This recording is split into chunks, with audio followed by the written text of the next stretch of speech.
Liz is going to be part of San Diego Design Week inspiration, and as far as what inspires her work and her architecture for this year's San Diego Design Week theme. Elizabeth Carmichael founded ECOhouse as a source for ecologically responsible architecture and development. ECOhouse is concerned for buildings' impact on the environment and the positive benefits for occupants, community, and developers at the forefront of their practice. She conducts ECOL.A.B.s, Learn, Apply, Build as a hands-on approach for educating the public on implementing sustainable practices, serves on the board of directors for San Diego Green Building Council as vice president, interviewed in articles and podcasts, and honored as a San Diego Woman of Influence in construction, commercial real estate, and design. ECOhouse equals ecological habitat of urban sustainable experiences. Liz, what are your first recollections of experiencing architecture? I really started getting into it as a 12-year-old when my parents moved from one state to another and ended up purchasing a house that was being built. It was in the framing stage. Uh-huh. And I was lucky enough to go into the meetings with the builder and get to see the plans and just really sparked my interest. And from there, I started at the grocery store getting the little floor plan magazines in the checkout aisle No. as a kid. So instead of Teen Beat, I was getting architecture magazines at the grocery store. Uh, So and when did you move? Where did you move? well, started off moving all around New England area in the Northeast. And then we lived in Reno, Nevada when I was in middle school. Uh-huh. And then went back to the Northeast after that. So I graduated in Massachusetts.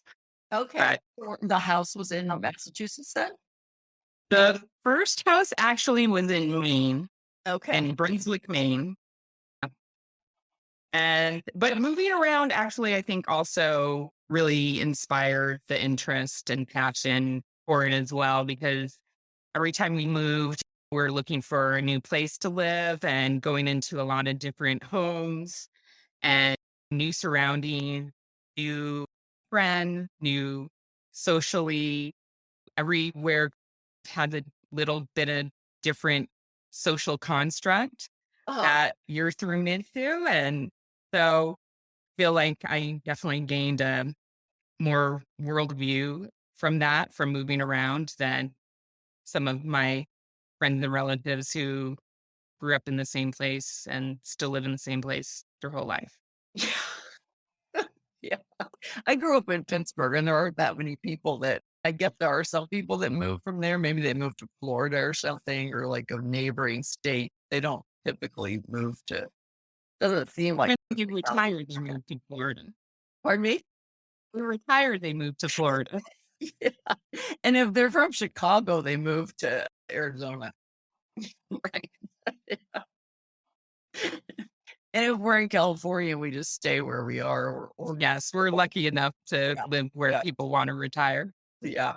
Or they sell everything and move there. Yeah.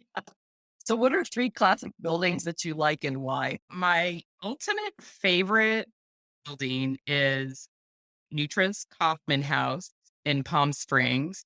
Okay. That's my ultimate favorite. Also love John Lautner's the Shates Goldstein House in Los Angeles, a concrete triangular roof. Yeah. But then also really was inspired in 2008 with the whole Bird's Nest Stadium and the bubble swim building in Beijing. Those are really just interesting and inspiring buildings to me. And and why do you like them? The Kaufman House, I just love the indoor outdoor aspect of it, the clean lines, the minimalism. I think it's just the perfect building. I love it. I love how was timeless back then. It seems timeless now. And I love all the lines in it. how it sits against the desert mountains. It's just beautiful. Yeah. I didn't see it until recently when I went to Modernism Week. I went to Modernism Week and then Low and Windows invited me to a party, but then they also had a ticket of the tour. So I saw like a lot of the things from a double decker bus. I You could kind of see over the fence. Yes. Yeah. That one's nice because it's set up on the hill from the street, so you can see it. Whereas Yeah. a lot of the really great mid-century homes are hidden behind fences or very mature hedges, so they're hard to see behind. Exactly. There were like those Albert Gray houses that are Yes. Yeah, I was lucky enough to work for Don Wexler out there when he was alive, oh and wow. yeah, so just, he was just a classic guy. He was around during, I would say, the Mad Men era of offices. He could smoke cigarettes and drink martinis in the office, but he was so great. He really taught me, I would say, design through detail, like, Uh-huh. really looking at the detailing and how that assemblage creates the design and the real minimalist look that they were going for. Yeah. So how long when did you work for him? In 2002, 'cause I remember it was right after 9/11, and then I moved to You moved San out. Diego a couple years after. Oh, okay. So first you moved to Palm Springs Yeah. and then San Diego. Okay. And then did you have an undergraduate degree in architecture or you went or Yeah, I had I went to UMass. I started at UMass for engineering, actually, uh-huh. and then I actually dropped out for a little while and then restarted and ended up in architecture. I had moved down to New Orleans, My gosh, Liz, you've been everywhere. and they're totally wild, different, like I was saying, just the social aspects of the different areas Oh are yeah. Yeah, are definitely. Yeah. yeah, it's definitely why widening that how everyone lives. Yeah. I Cool. first moved to California in '97 and first had a job up in Pasadena working at an architecture firm doing commercial work Yeah. in around the Los Angeles area. I was there too during that time. I graduated from Cal Poly in 88, and then we were in Venice Beach from 88 to 99, or 89 to 99. We were in Venice. But started my practice in 94, believe it or not. But anyway, when you have 3 kids, what do you like about being an architect? I would say that the process of creating something new and different every time is probably my favorite aspect of it. Mhm. And then seeing the vision of the finished product is a reward that I think is actually very special to be an architect because you're creating the manifestation of your idea and then it's actually being built in real life. It's an amazing process. Yeah. Yeah. And then what do you want to say about the future of architecture? I would say I'll frame it I'll frame it this way. For women, I think it's no longer a good old boys club. Mhm.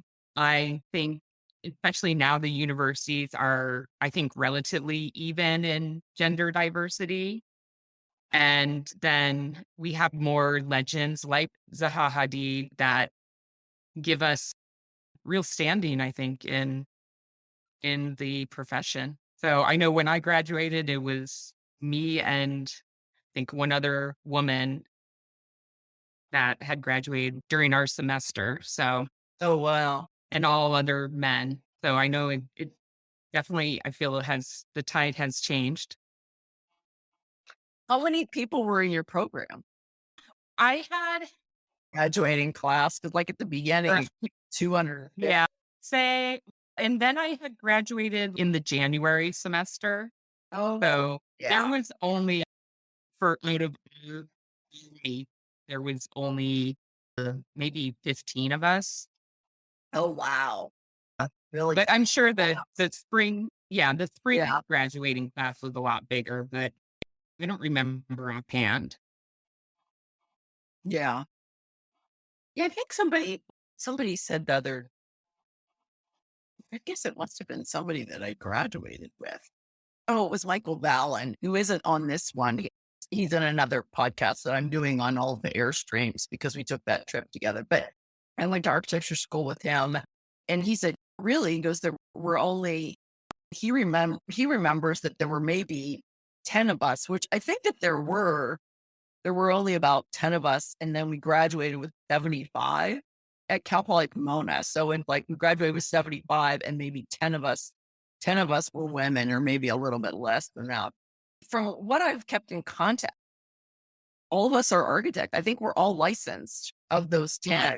There's maybe only one or two people who didn't get licensed from like that group of men. And I think that they just didn't even stay in architecture. I think they went into something else. Yeah, I think that's pretty common though, especially I don't know about now, but I know like when I was going for my license, I was looking up stats and only 25% of graduates actually were in architecture at the time. So it seemed really low.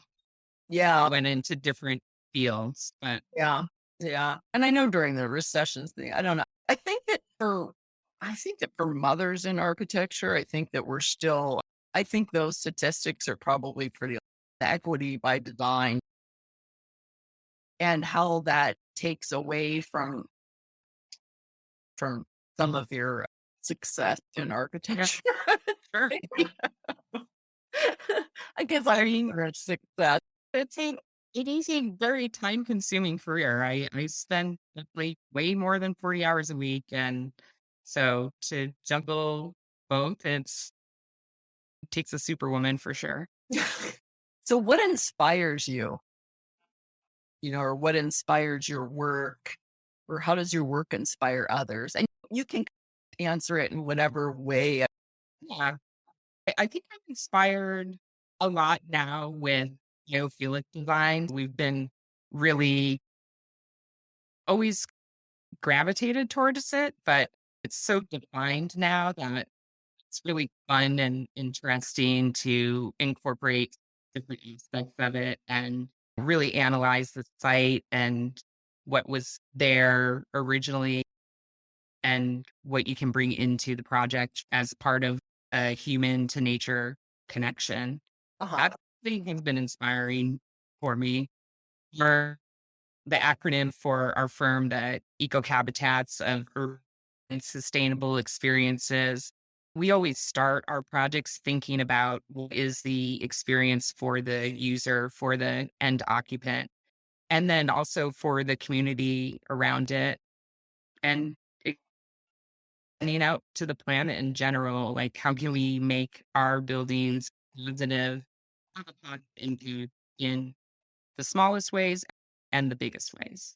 And Liz, can you define biophilic design? Because I'm sure that a lot of people have heard about it, but I know that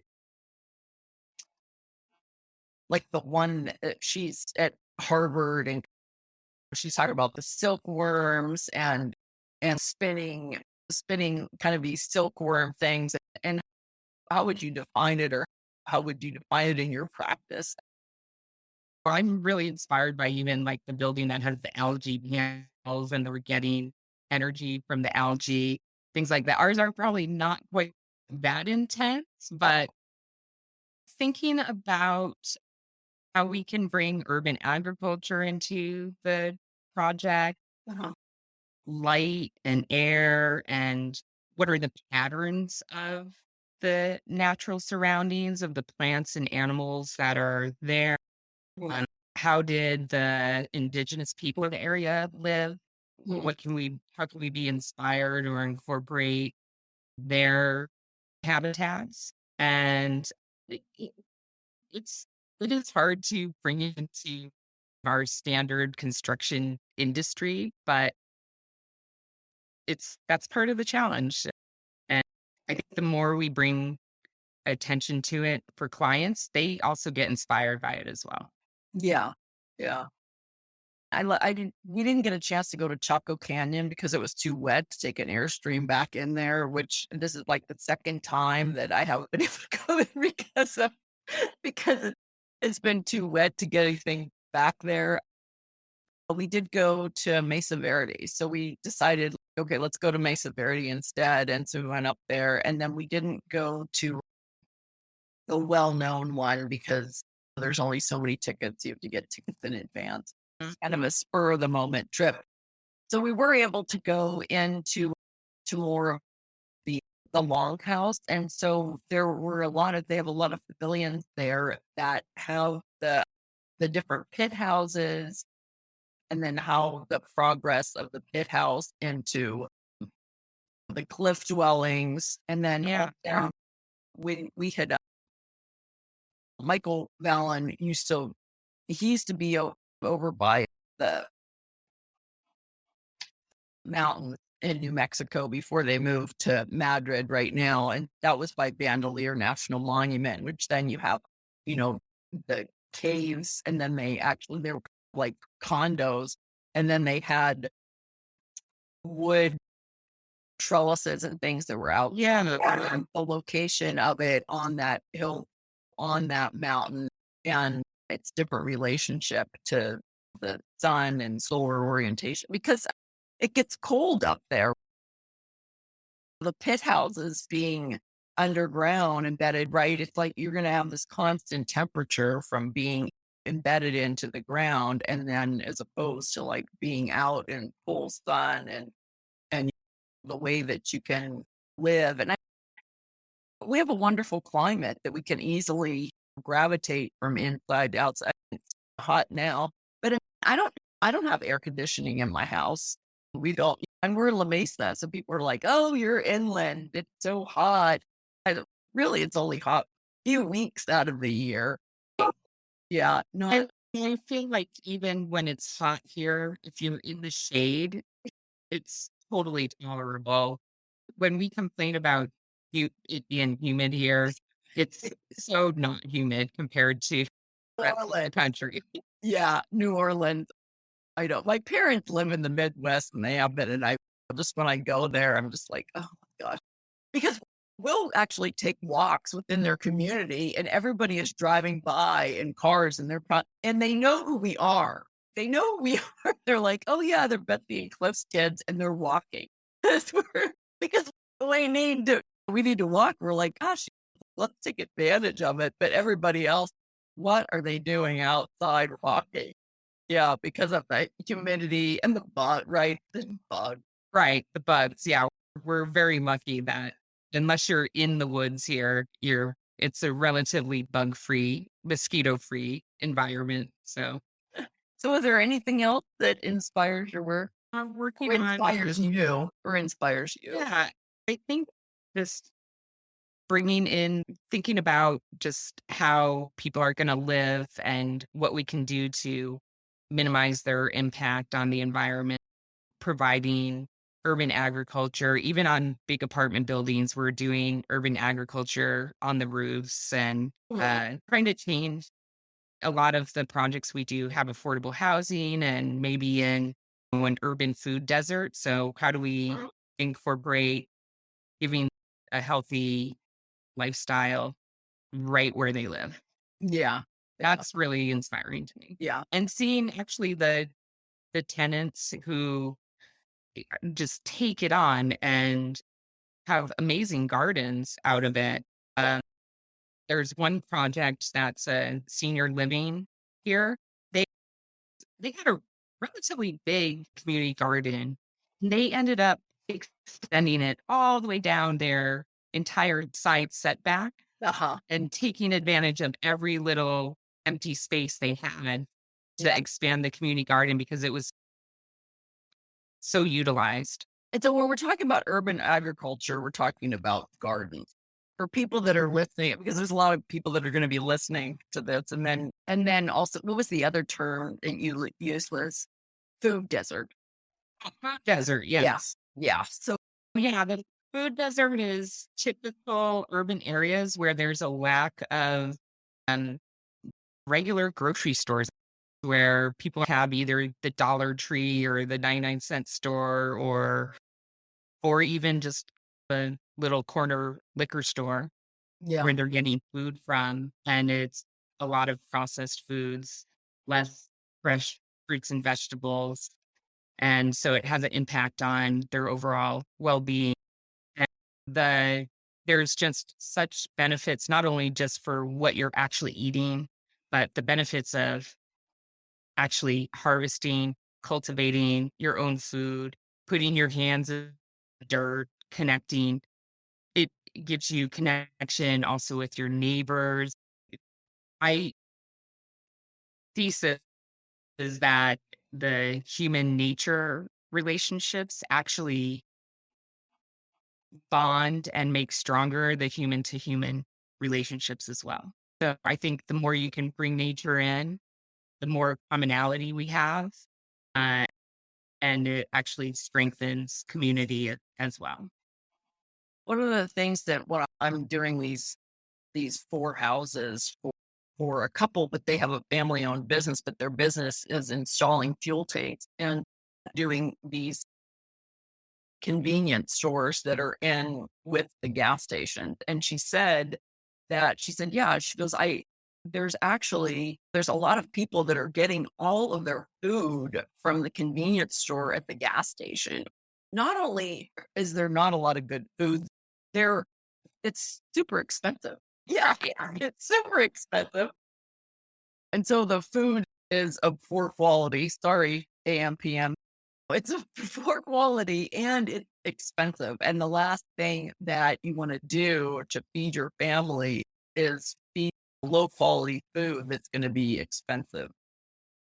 I know that I did a community garden when I was in Santa Monica. I took over a community garden. One of my friends gave me the community because there was a waiting list, but you could give the community garden.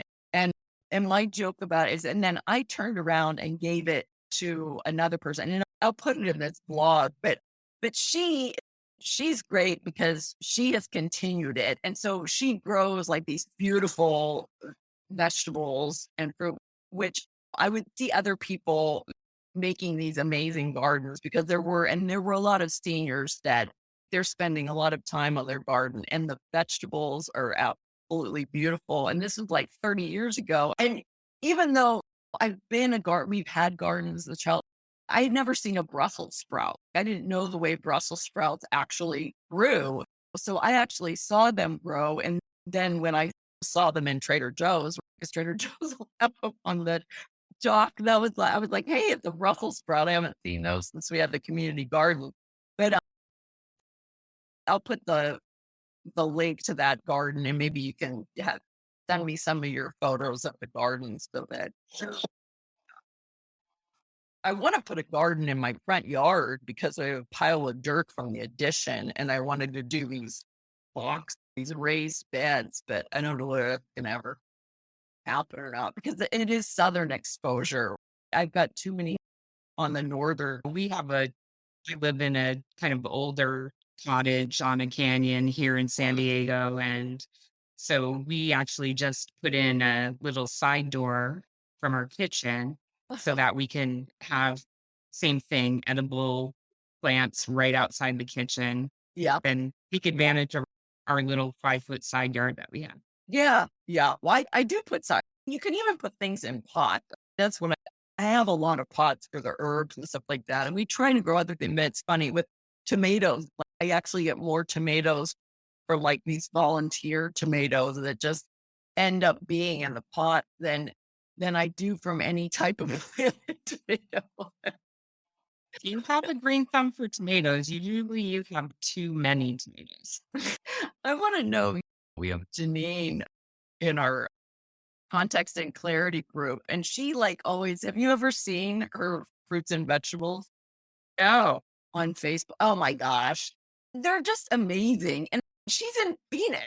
And I'm like, "How do you get this stuff to grow there?" And she's like, a lot of water and a lot of fertilizer, but her stuff is pretty amazing. I don't know whether she composts. We have a compost bin, but we're not like we're not stirring it a lot. We're dumping the stuff in there, but we're not stirring it all the time. We need my daughter says, "Oh, you need the one that you can just Turn. turn." Yeah. And yeah, but that wasn't the one that was available for You know what?